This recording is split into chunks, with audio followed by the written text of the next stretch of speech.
the tool ឲ្យយើង select file តែ tool របស់យើង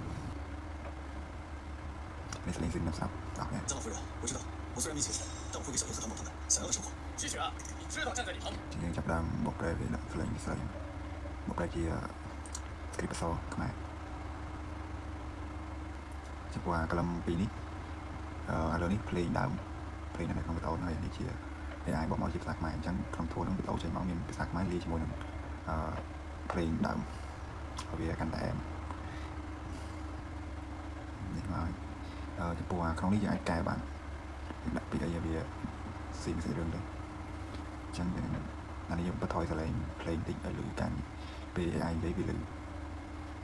បើយើងដាក់សលេងខ្លាំងវាលឺតែសលេង AI វាលឺសោយអញ្ចឹងតម្លាក់សលេងទៅឲ្យ AI វាលឺតិចតែយើងចាប់ដើមមិចវា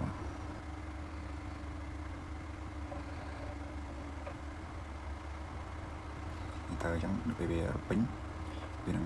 ឲ្យយើង download វីដេអូទៅវាដាក់ចូលគ្នាហើយមានសលេងបូកដែលជាភាសាខ្មែរហើយមានភ្លេងពីក្រោយ background យើងចាំវាពេញទូយើងต้องអាប់ដេតឲ្យវាស្អាតយើងដាក់វាកម្លាំងសិនឲ្យវាដើរនេះវាដើរចិត្តឲ្យអញ្ចឹងពីទីវាលុបមកដល់ហើយ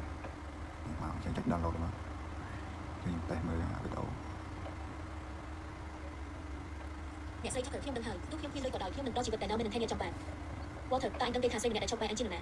សម្លៀកបំពាក់ដែលនាងស្លៀកនេះគឺជាការបោកពុំមានកំណត់របស់រដូវកាលនេះការបោកដែលនាងកាន់គឺជាការចេញផ្សាយមានកំណត់ទូទៅឯងឃើញលទ្ធភាពទិញរបស់ទាំងនោះទេទោះធ្វើការជាកម្មករពេញមួយជីវិតក៏ដោយខ្ញុំមិនខ្វល់ពីតម្លៃសម្លៀកបំពាក់ឬការបោកទាំងនេះទេឲ្យតែចឹងបានអរគ្នាពេលយើងបើកពេលដែលយើងដាក់ថាសលេងវាសោយពេកយើង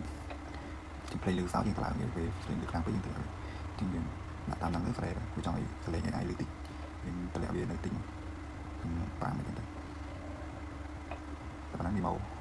ទូនេះបន្តឲ្យ100%ទេតែបាន90%ចឹងទៅថែមវាតិចតួចទៀតនៅនេះលោកពូដៃអឺបានដាក់ខ្ញុំចូលក្រុមហ៊ុនដើម្បីមើលថែទំនានាងមិនបាច់បារម្ភរឿងតូចតាចបែបនេះទេខ្ញុំនឹងឲ្យគេបណ្ដេញវាចេញឥឡូវនេះមានអ្នកណាអាចប៉ះគេបានទេ